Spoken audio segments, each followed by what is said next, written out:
para hablar del precio de hablar, es decir, del coste que tiene expresarse con libertad y con una voz que puede ser disidente o diferente a la esperada por aquel que a veces nos convoca a hablar.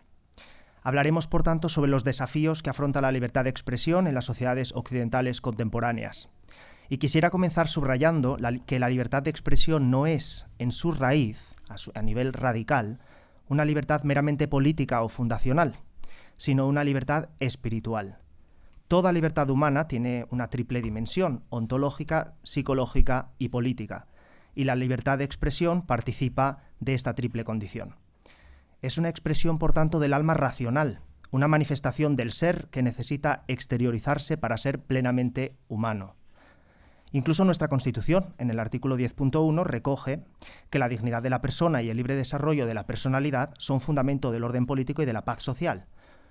No describe, por tanto, una concesión estatal del poder al hombre, sino un reconocimiento de la estructura espiritual del mismo, del hombre.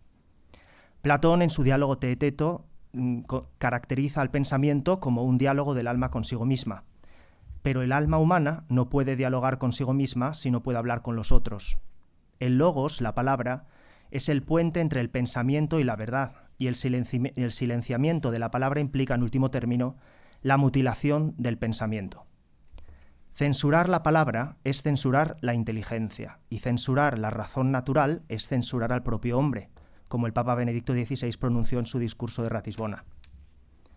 Esta intuición clásica no solo se ha quedado en el pensamiento clásico, sino que también ha sido retomada en diferente característica por la filosofía contemporánea, como por ejemplo Karl Otto Appel o incluso Jürgen Habermas, desde la pragmática trascendental, sostienen que toda razón es comunicativa. Pensar es siempre dialogar, y si el discurso racional es la base de la comunidad política, entonces la libertad de expresión es la condición de posibilidad, la condición trascendental de posibilidad del entendimiento y, por tanto, de la democracia misma. No hay diálogo sin libertad, y no hay verdad sin interlocución. No hay comunidad sin palabra. Como recordaba el cardenal John Henry Newman, cor ad cor loquitur, el corazón habla al corazón. La palabra libre no es mero intercambio de opiniones, sino comunicación entre conciencias en busca de la verdad. Por eso silenciar la palabra es, en el fondo, romper la comunión humana. Desde una antropología cristiana, esta libertad de expresión comparte raíz con la libertad religiosa. Ambas son libertades espirituales que protegen la interioridad del hombre y su manifestación exterior. El ser humano es personal y social, pero también trascendente, y por eso el Estado no otorga este derecho a expresar lo que uno piensa o cree, sino que reconoce una libertad que lo precede. Y aquí radica una de las grandes aportaciones del cristianismo a la civilización occidental, la distinción entre el César y Dios, entre el poder político y la conciencia. Fue, en palabras del cardenal Angelo Scola, la desmitificación más eficaz del poder político en la historia. Ningún poder puede reclamar para sí el dominio de las conciencias, porque el hombre pertenece en primer lugar a la verdad. Desde esta perspectiva, la libertad de expresión no es solo un derecho individual, sino condición del pluralismo político. Una sociedad libre no se define por la unanimidad, sino por la coexistencia de convicciones fuertes que pueden expresarse sin miedo. Esto es, la sociedad libre es la sociedad del disenso y de la búsqueda radical de la verdad. Es precisamente esta confrontación de ideas, a veces incómoda, a veces áspera, la que fortalece la comunidad política y la inmuniza frente a la tentación totalitaria. Desde un punto de vista jurídico, la libertad de expresión es ante todo una liberty. Estamos pensando en el esquema de Hoffeld, de entender cuáles son estas obligaciones y estas relaciones de conceptos jurídicos trascendentes o trascendentales. Se configuraría, por tanto, la libertad de expresión más como una liberty, como una libertad, que como un derecho en sí mismo, porque consiste en una facultad de actuar sin que otros tengan derecho a impedirlo. El Estado tiene, en consecuencia, el deber de no intervenir, la no libertad de intervenir, por tanto, de abstenerse. Sin embargo, las tendencias actuales, sean regulatorias, tecnológicas o culturales, parecen invertir esa relación, y lo vimos bastante durante la pandemia del COVID.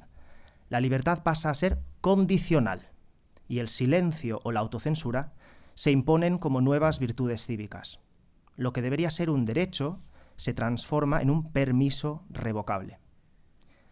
El problema contemporáneo desde perspectiva jurídica es la de los límites de los derechos fundamentales, pero es que en esta situación, en Occidente, en sus diferentes manifestaciones, estos límites se absolutizan, mientras la libertad se convierte, como digo, en excepción.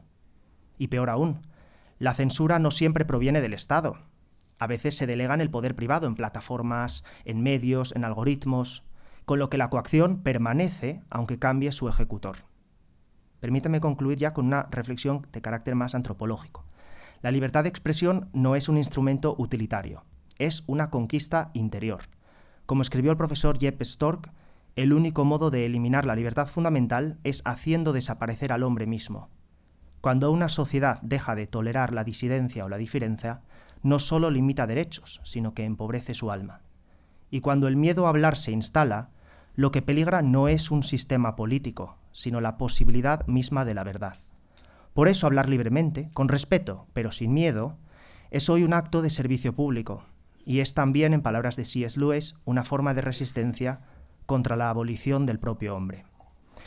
La Ley de Servicios Digitales, o DSA, pretende crear un espacio digital más seguro en la Unión Europea, donde, a criterio de los colegisladores, se protejan los derechos fundamentales de los usuarios y establecer así unas condiciones de competencia equitativas para las empresas. Algunas de las medidas recogidas en su articulado podrían suponer una limitación significativa del uso de plataformas como X, Twitter, facilitando la restricción de contenidos considerados odiosos. Pues bien, ¿cuáles son algunas de las medidas introducidas por esta Ley de Servicios Digitales?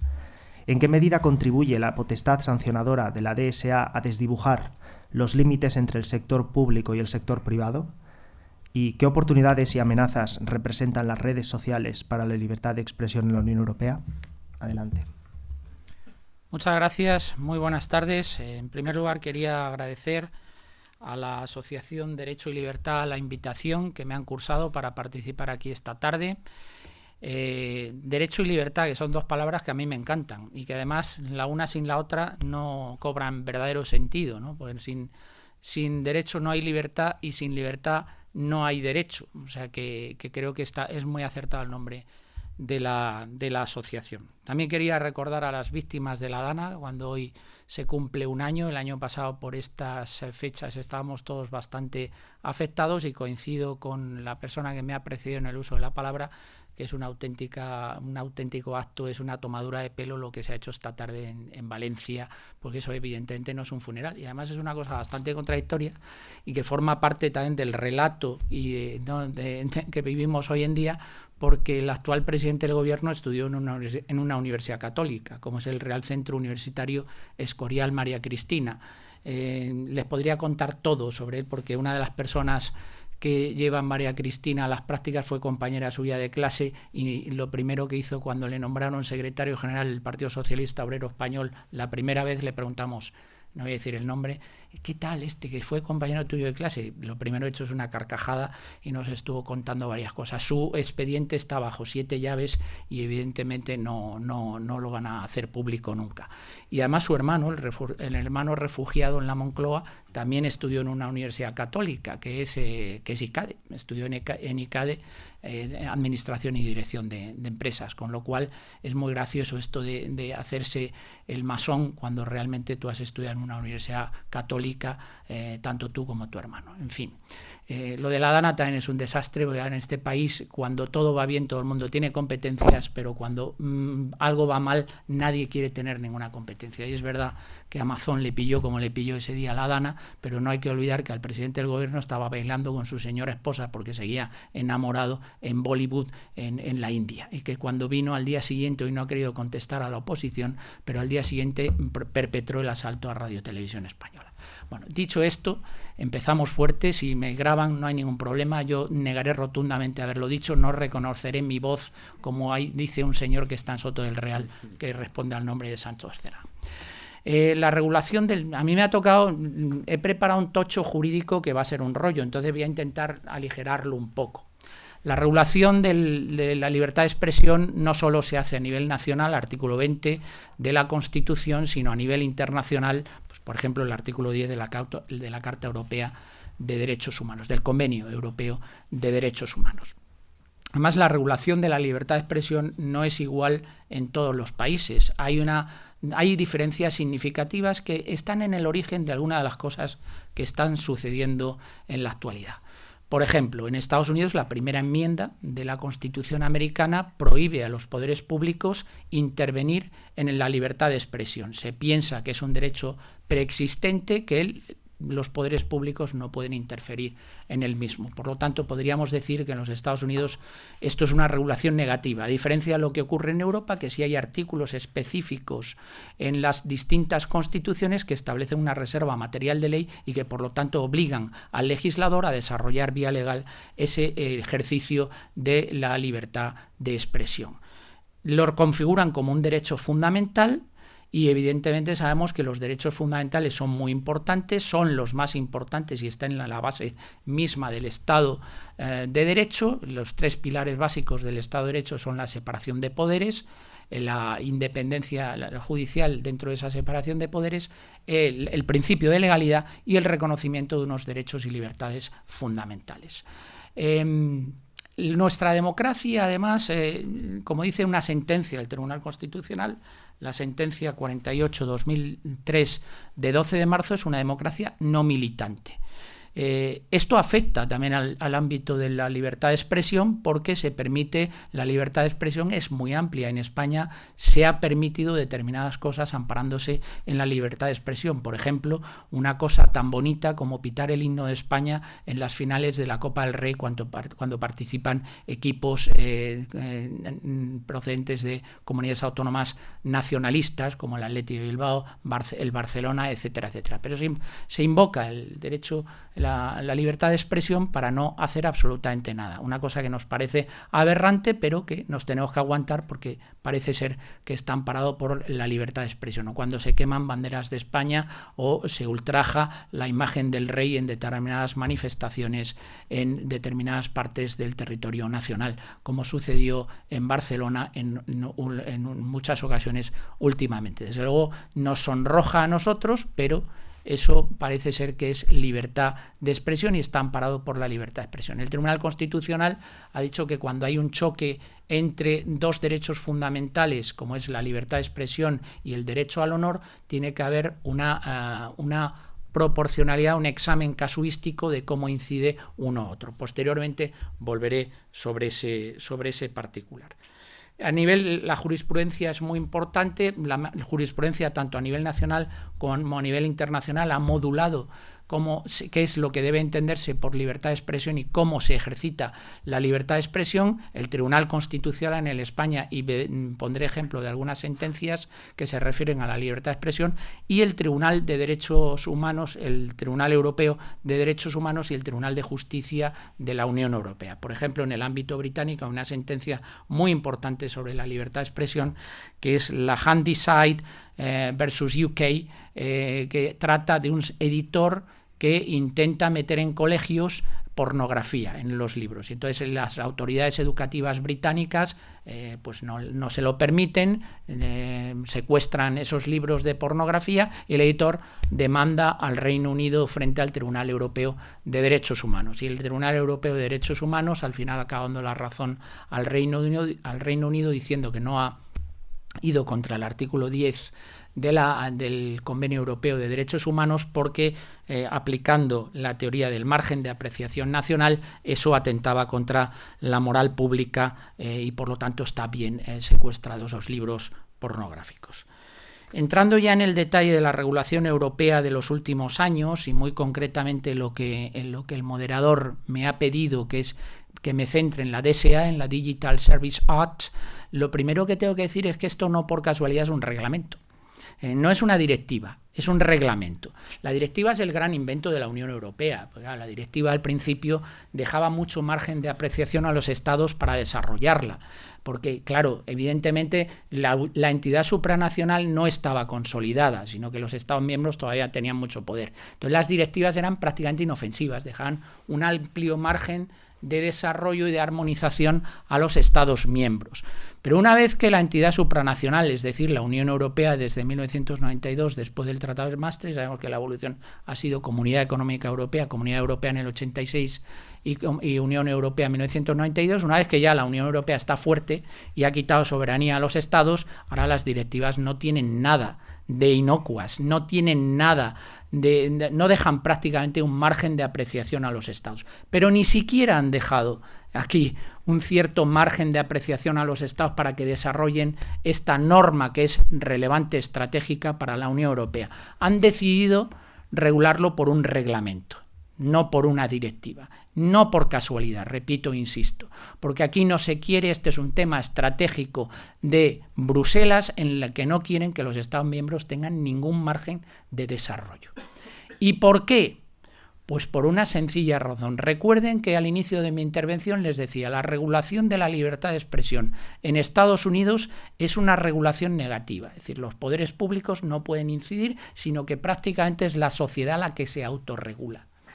Entonces, lo que hemos vivido en los últimos tiempos es que es verdad que hay una autorregulación social, pero sobre todo a través de las distintas plataformas sociales, redes como Facebook, TikTok, bueno, TikTok no es propiamente americana, pero bueno, las redes sociales sí que han intentado crear opinión y han ganado muchísimo, lo que se llaman las 7 magníficas. Claro, la cotización en bolsa de las 7 magníficas supera el Producto Interior Bruto de cualquier Estado miembro de la Unión Europea. Por supuesto España, solo Apple vale más que el Producto Interior Bruto de España. Nvidia, que creo que ahora será la empresa que más capitalización bursátil tiene en el mundo, pues prácticamente es el Producto Interior Bruto de Alemania. O sea, tienen muchísimo poder. ¿Y qué es lo que ha ocurrido? Que no quieren que esto se les escape. Se ha dicho aquí anteriormente también, a través de distintas herramientas, los poderes públicos están haciendo que nuestra libertad sea cada vez menor. ¿Cómo lo hacen? Pues a través de amplios márgenes de intervención en la libertad de los ciudadanos. Lo que se llamaron desde el siglo XIX las cláusulas habilitantes de intervención. En el siglo XIX era el orden público, durante la pandemia fue el principio de precaución heredado del ámbito medioambiental que se metió en el ámbito sanitario y claro, en virtud del principio de precaución, por Dios, vamos a tomar estas medidas para que la gente no se contagie de COVID. Algunas de esas medidas eran absurdas. Gente que vivía en el campo, que tenía una finca, que estaba él solo por ahí y no podía salir a su finca. Y al final la sociedad tragó con todo. Luego hemos visto que muchas de las medidas que se adoptaron en aquella época eran medidas inconstitucionales, desde el propio Real Decreto inicial del primer estado de alarma hasta las sanciones que se ponían. Lo de las sanciones era de aurora boreal. ¿Por qué? Pues porque se te paraba un señor, un policía, y te decía, oiga, mire usted, ¿dónde va? A comprar a este supermercado. No, este supermercado está muy lejos de su casa. ¿Por qué va usted a este supermercado? Oiga, mire usted, porque me da la gana. ¿Por qué tengo que ir yo al supermercado que está a 50 metros? ¿Qué norma? Dijo, había una remisión en blanco a la Ley de Seguridad Ciudadana que no estaba pensada en esto. Luego, claro, se anularon las multas por los tribunales contenciosos administrativos y por el propio Tribunal Constitucional, que dijo que esa remisión en blanco era inconstitucional. Frente al principio de precaución, yo siempre invoco un trabajo fin de grado de la Universidad de Valladolid, dirigido por un catedrático buen amigo, que se llevaba el siguiente título: La precaución como principio frente al principio de precaución. Me encanta. La precaución como principio frente al principio de precaución. Y es verdad, hay que tener mucho cuidado porque en realidad valía absolutamente todo. Hay otra compañera del área de Derecho Administrativo de nuestra facultad, nosotros escribimos un libro en aquella época criticando durísimamente la gestión del COVID que se había hecho en España. Y uno de los capítulos de mi buena amiga Rosa Collado, que es letrada del Consejo de Estado, por cierto, es la que ha hecho el dictamen de la modificación que pretende Bolaños colarnos por la puerta de atrás de la Ley de Enjuiciamiento Criminal. Y el dictamen del Consejo de Estado, si lo pueden ustedes leer, es durísimo. Y me decían me decían ayer por la tarde, otra letrada del Consejo de Estado, que no le han dejado a Rosa poner todo lo que quería poner, que todavía quería poner más. El dictamen es durísimo. ¿Vale? Y el capítulo de Rosa era lo que nos eches, alcalde, que también es muy significativo. Llegaban ciertos alcaldes y cerraban su calle, ponían allí unos contornos para que nadie entrase en el pueblo. O sea, aquello era el oeste. Se podía hacer lo que le diese la gana y los ciudadanos no tenían ninguna capacidad de defensa. Lo más bonito que se ha dicho de la Digital Service Act es que ataca a la libertad de expresión. Y no lo digo yo, lo han dicho muchos expertos en la materia, porque es una herramienta más de control social que la Unión Europea ha querido hacer. Y lo ha vestido de distintas maneras. Por ejemplo, hay una parte en la que dice el bonito deber de mitigación de riesgos sistémicos. El deber de mitigación de riesgos sistémicos lo disfraza como una herramienta muy eficaz para impedir la interferencia rusa, está refiriéndose a los rusos, claro, la interferencia rusa en los procesos electorales. Y de ahí viene lo de Rumanía. Lo que han hecho en Rumanía, que es una cacicada como otra cualquiera, pues está dentro, residenciado dentro de esta potestad que la Digital Service Act dota a las autoridades comunitarias para luchar contra los riesgos sistémicos.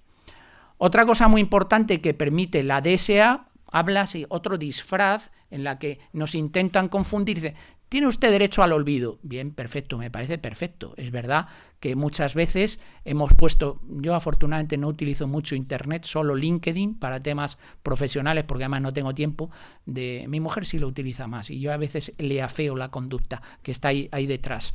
Entonces no tengo tiempo para utilizar ni Instagram, ni TikTok, ni cosas de esas. Pero puedo comprender que determinadas cosas quieras borrarlas de Google porque no te apetece. Pero el problema, el riesgo que tiene esto es que a través de esas facultades que la DSA permite para borrar muchas cosas de Google, se borran cosas que tienen una determinada trascendencia pública que no se deberían borrar. Y entonces por esa gatera se nos ha metido otra posibilidad de que en aras cosas que tienen mucha importancia para el interés público sean borradas de la faz de la tierra por esa posibilidad que se prevé en la Digital Services. Alguna cuestión que se ha tratado aquí también, el tema de los bulos.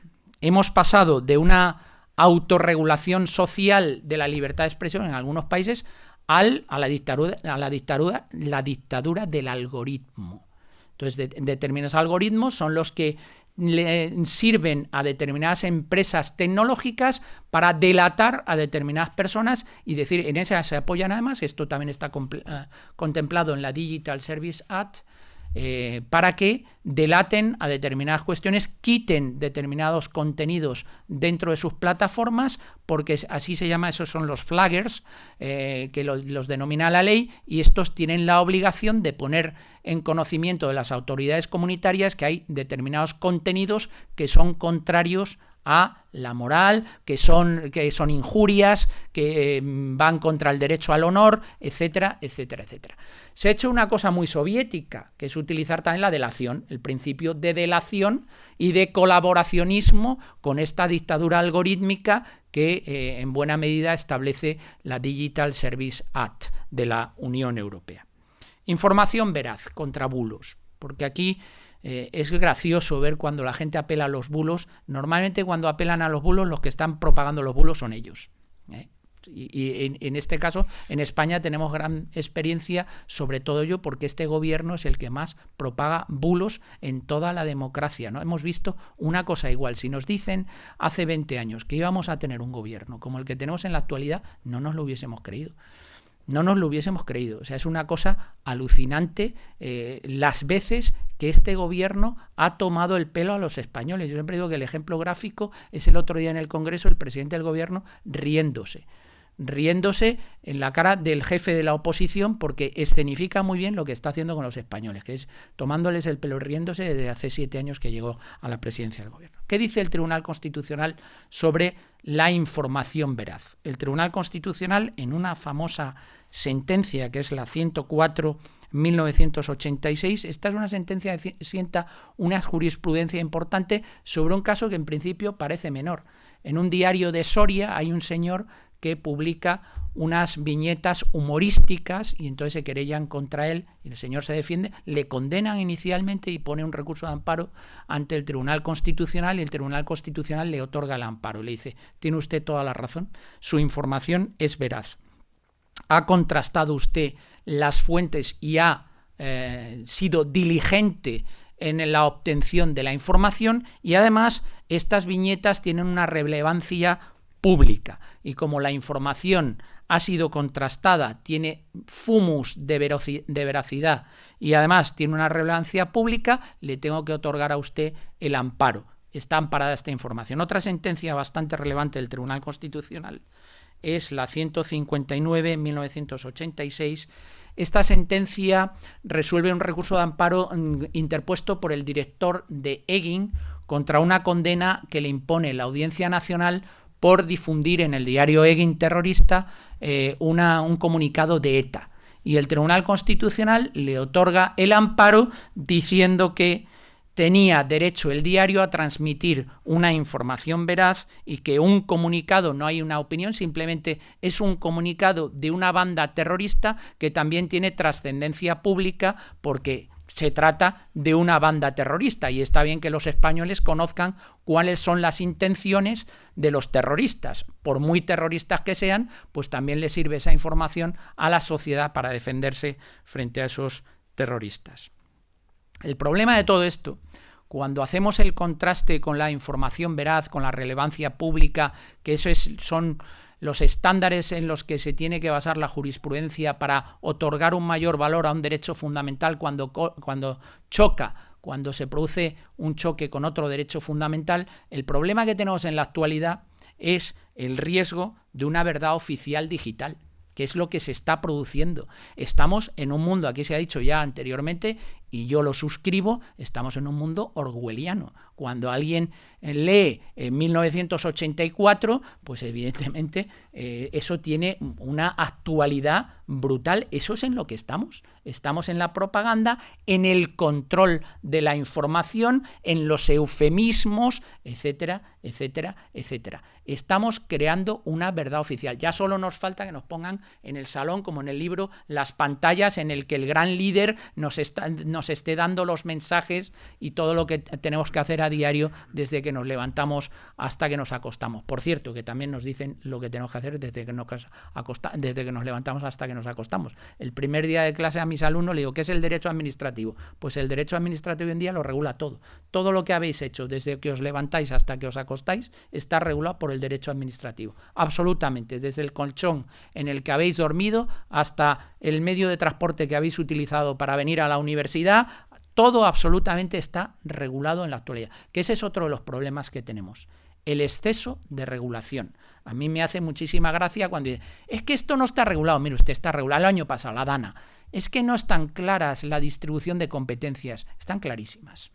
La distribución de competencias para mitigar los efectos de una catástrofe natural como la DANA el año pasado están clarísimas. Otra cosa es que no se quieran ejercer. Pero ahí tenemos la Ley de Seguridad Nacional, tenemos un montón de normas y luego tenemos una cosa, no solo la DANA afectaba a Valencia, afectaba también a Castilla-La Mancha y afectaba a Andalucía. Y hay muertos, por cierto, olvidados pero muertos también. Claro, cuando una catástrofe natural afecta a más de una comunidad autónoma, todo el mundo sabe quién tiene las competencias y quién no las ejerció. Es verdad que Mazón no fue muy listo. Es verdad que Mazón le pilló como le pilló. Mala suerte tuvo el hombre ese día. Fue a elegir mal la comida en el Ventorro. Pero evidentemente no es el único culpable de todo esto. Bueno, también hay ministros que estaban estudiando para examinarse en la Unión Europea para ser comisarios y tampoco hicieron absolutamente nada. O sea, el problema que tenemos en la actualidad es un problema de relato oficial, de crear una verdad oficial. Y quien se separa de la verdad oficial, pues entra ya en la esfera de la fachosfera. La fachosfera, el fascismo, etcétera, etcétera, etcétera. Tenemos una esperanza que se ha dicho aquí también, que es el nazi Trump. Afortunadamente, a mí, que me gusta, creo que lo está haciendo y que Estados Unidos, la primera presidencia fue muy buena y esta segunda va por buen camino, Trump tiene una enorme ventaja que me recuerda en algunas cosas a Ronald Reagan, que no tiene complejos. Y lo que está sucediendo en Estados Unidos, que se está extrapolando a otras partes de Hispanoamérica, se está revirtiendo la situación porque se está plantando batalla, se está dando la batalla cultural. En Argentina se han obtenido los resultados que se han obtenido porque hay otro señor que no tiene complejos y que ha dicho la verdad de lo que había que hacer en Argentina. Lo dijo claramente, y eso es lo que está haciendo Trump. Y por cierto, lo que se está haciendo en Estados Unidos también es lo que se hizo en los años 80. Crear unos think tank rigurosos que están dándole a la cabecita para pensar cómo se da la batalla cultural. Porque como no pongamos pie en pared, esto va a ir a peor. Esto va a ir a peor. Y ya sabemos cómo acaban este tipo de cosas. Y afortunadamente tenemos ahí a una persona que lo está haciendo bien y que yo creo que va por el buen camino. Se decía, sanciones. Las sanciones que se prevén en la Digital Services Act, en la Ley de Servicios Digitales Europeos, es hasta un 6% del negocio mundial global de las grandes plataformas. 6%, esto es una pasada. Son multas muy fuertes y lo que están haciendo es que algunas plataformas que tienen muchísimo poder se piensen determinadas cosas y acaben entrando, han conseguido que algunas de ellas acaben entrando por lo que se conviertan en auténticos colaboradores necesarios de esta censura oficial. Conclusión de todo esto, pues que tenemos menos libertad. Es un hecho evidente. Yo no sé si es que me pasa a mí también por la edad, pero yo me acuerdo que hace 25 años yo tenía una sensación de libertad mayor. Y otra cosa que se ha dicho también, lo ha dicho Antonio, cuando me ha precedido en el uso de la palabra, que a nadie le importa. Yo también hago esos test en clase y les pregunto, a ver, ¿quién escucha la radio todas las mañanas? Me levantan la mano 2 o 3. ¿Quiénes leen el periódico todas las mañanas? Otros 2 o 3. Y efectivamente le pregunto, porque mi asignatura también se presta a meter morcillitas de estas, con cuidado, pero morcillitas... y tienen anestesia, o sea, tienen la sangre de horchata, no les preocupa lo más mínimo. Y otro ejercicio que se ha dicho, que yo también hago cuando voy en transporte público, empiezo a mirar un poco alrededor y me empiezo a plantear cuáles son las preocupaciones que tiene esta gente. No detecto ninguna que sea ni similar ni parecida a la mía. Han conseguido, efectivamente, esto ha conseguido anestesiar la sociedad. Por eso es muy relevante que luchemos aquí, que hagamos cosas, iniciativas como la que se están llevando a cabo desde aquí, que la sociedad civil se mueva. La sociedad civil se mueva, porque si no, pues evidentemente como no pongamos pie en pared, esto va a ir a más, Acabo porque también se me dijo algo de Nepal. ¿Qué ha pasado con Nepal? Hablo de Nepal 2 minutos. Pues en Nepal había una reforma, en Nepal la Constitución prevé ciertas cosas, pero una serie de vaguedades a la hora de desarrollar a nivel legal el precepto constitucional que recoge la libertad de expresión, pues se hace de una manera muy genérica, que permite mucha intervención por parte de los poderes públicos. La última revuelta fue en 2025 porque se impusieron unas sanciones muy graves a las plataformas por incumplir la obligación que ya se había previsto en una ley de 2025 de Nepal, que era que se registrasen, que hubiese un registro público que pudiesen controlar los poderes públicos nepalíes. Entonces, eso evidentemente ha sido objeto de algunos reproches internacionales diciendo que Nepal está atacando muy seriamente la libertad de expresión por las condiciones que se está imponiendo no solo a las plataformas digitales, sino también a la prensa escrita para que puedan ejercer su libertad de expresión, su libertad de opinión y su libertad de información en el país nepalí. Esto ya saben que ha habido muchas revueltas porque las características de la regulación nepalí es la vaguedad de las definiciones que hacen las normas, unas sanciones desproporcionadas, falta de independencia de los órganos administrativos que imponen las sanciones, efecto chilling. El efecto chilling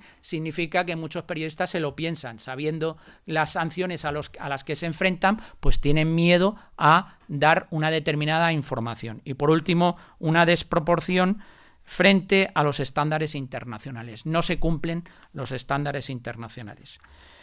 Conclusión de todo ello, pues que tenemos que luchar, tenemos que estar en la pelea y yo siempre intento ser optimista.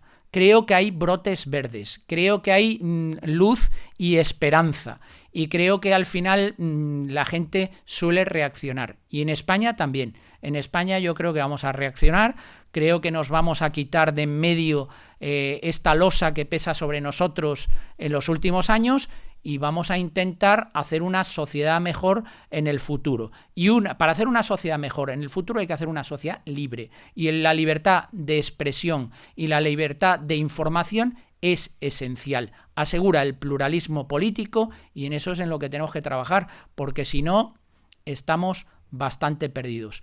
Vamos a acabar con una afirmación positiva. Vamos a intentar hacer cada día de este país algo mejor, porque la verdad es que tenemos herramientas. Yo muchas veces lo pienso y digo, pero madre mía, si es que en España tenemos todo. Es probablemente el país donde mejor se vive en el mundo. Y estamos dándonos tiros en el pie constantemente. Pero yo creo que esto pronto va a acabar. Hay alguna esperanza en que nuestro país mejore. Estoy seguro que lo va a hacer en el futuro. Gracias a todos y cada uno de ustedes. Muchísimas gracias.